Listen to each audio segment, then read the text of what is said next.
خوش آمدید۔ آج کے اس تفصیلی جائزے میں ہم ایک نہایت ہی فکر انگیز پیش لفظ پر بات کریں گے۔ یہ تحریر کربلا کے واقعے کو محض ایک تاریخی جنگ کے طور پر نہیں بلکہ حق اور باطل کی ایک ہمیشہ چلنے والی کشمکش کے طور پر پیش کرتی ہے۔ مصنف نے جس کمال مہارت سے تاریخی حقائق اور روحانی گہرائی کو ملایا ہے وہ واقعی قابل داد ہے۔ تو چلیے سیدھا موضوع کی طرف چلتے ہیں۔ کتاب کے بالکل پہلے ہی صفحے پر مصنف ایک زبردست دعویٰ کرتے ہیں۔ وہ کہتے ہیں کہ اگر ہم اسلامی تاریخ کے بڑے بڑے واقعات کو ان کے اثرات کے لحاظ سے پرکھیں تو کربلا کا واقعہ بلا شبہ سب سے اوپر نظر آئے گا، اور یہ کوئی معمولی بات نہیں ہے، یعنی صدیاں گزرنے کے باوجود اس واقعے کا اثر آج بھی محسوس ہوتا ہے۔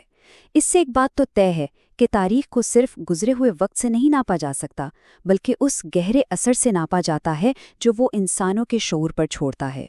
اور اس درد کی شدت کو سمجھانے کے لیے تحریر میں ایک بڑی ہی طاقتور تشبیہ استعمال کی گئی ہے۔ اسے ایک ایسے گہرے زخم سے ملایا گیا ہے جس کا اندمال آج تک ممکن نہیں ہو سکا۔ سچ پوچھیں تو یہ الفاظ اس پوری تحریر کی جان ہے۔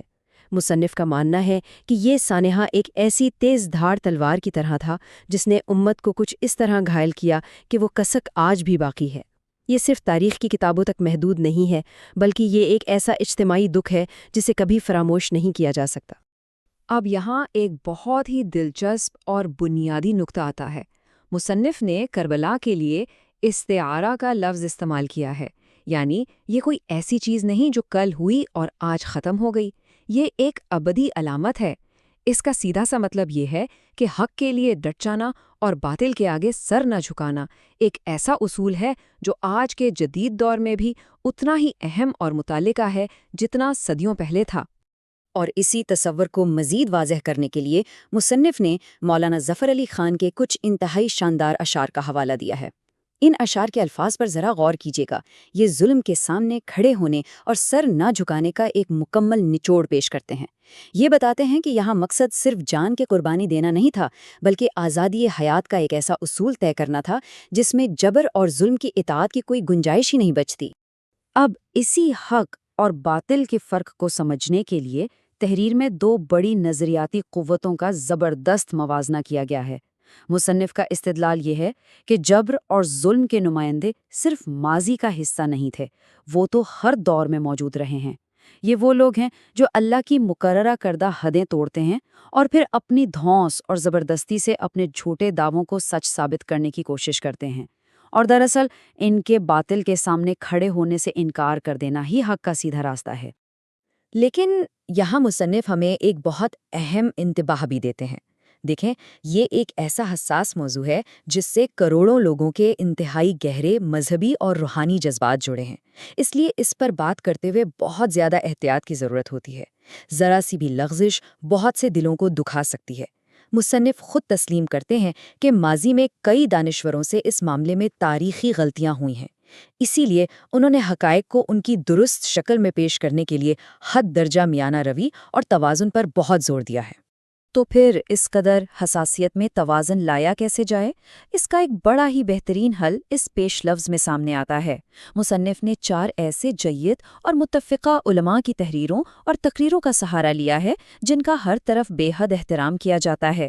اس کا مقصد بڑا واضح ہے کہ کسی ایک مخصوص سوچ تک محدود رہنے کے بجائے مختلف، مستند اور متوازن آراء کو سامنے رکھ کر واقعے کی اصل روح کو سمجھا جائے۔ اس شاندار فہرست میں سب سے پہلا اور نمایاں نام مولانا ابوالکلام آزاد کا ہے۔ مصنف ان کی علمیت، دانش اور کمال نثر سے اتنے متاثر ہیں کہ ان کا ذکر انتہائی عقیدت کے ساتھ کیا ہے۔ تحریر بتاتی ہے کہ مولانا کی فہم و فراست کا لوہا تو ان کے سیاسی مخالفین بھی مانتے تھے۔ انہیں امام ہند کے لقب سے پکارا گیا ہے، جس سے بخوبی اندازہ ہوتا ہے کہ ان کے بیان کردہ تاریخی اور فکری تجزیوں میں کس قدر گہرائی موجود ہوگی۔ علمی گہرائی کے اسی سفر کو آگے بڑھاتے ہوئے دوسرا بڑا نام ڈاکٹر اسرار احمد کا آتا ہے۔ پاکستانی عوام میں ان کی زبردست مقبولیت کسی سے ڈھکی چھپی نہیں۔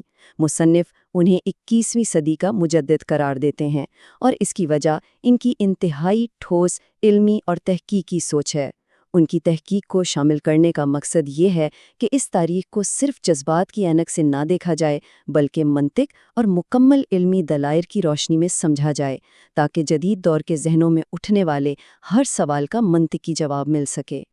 اب دیکھیں، علم اور تحقیق تو آ گئی، لیکن کسی پیغام کو عام انسان کے دل میں اتارنے کے لیے ایک خاص روحانی اور جذباتی تاثیر کی بھی ضرورت ہوتی ہے، اور اسی خلا کو پر کرنے کے لیے مصنف نے مولانا طارق جمیل اور علامہ پیر رضا ثاقب مصطفی جیسے ہر دل عزیز خطیبوں کا حوالہ بھی شامل کیا ہے۔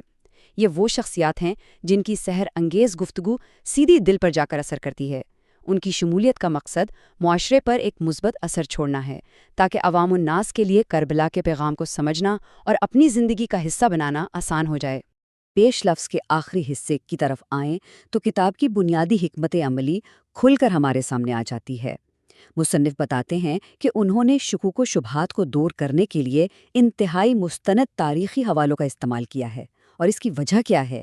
وہ چاہتے ہیں کہ تاریخ اپنی بالکل اصل اور شفاف صورت میں سامنے آئے تاکہ پڑھنے والوں کے دلوں اور ذہنوں میں موجود الجھنیں مکمل طور پر اور ٹھوس علمی بنیادوں پر ختم ہو سکیں۔